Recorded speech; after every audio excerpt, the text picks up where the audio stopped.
And now I'd like to pass it over to John for today's presentation. Welcome, John. Oh, thank you very much, Dave. Now, what I want to talk about today is ASM and the wonderful things that ASM can do for self-tuning, automatically tuning your I/O.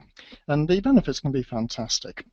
Now, I'm going to run through the benefits that ASM can give you, and then more importantly, well, that's just marketing stuff, but much more importantly, I want to work out to explain the interaction between ASM and your hardware, the interaction between ASM and the relational database, so we can cover how ASM works. That summary of the ASM architecture will explain why ASM performs so well. It performs better than my spell checker. Spelling mistake there. But having understood the architecture of ASM, we'll see why ASM performs so brilliantly. However, ASM is a huge topic, and we can't possibly cover everything. So I'm specifically excluding using ASM with clustering and real application clusters. This does sometimes surprise some people because there is a not uncommon misconception that ASM is usable only for RAC.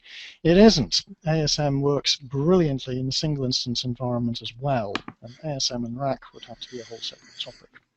The other topic I have to exclude is the ASM clustered file system, which is a very, very powerful capability, and that we will certainly need to cover in a separate session.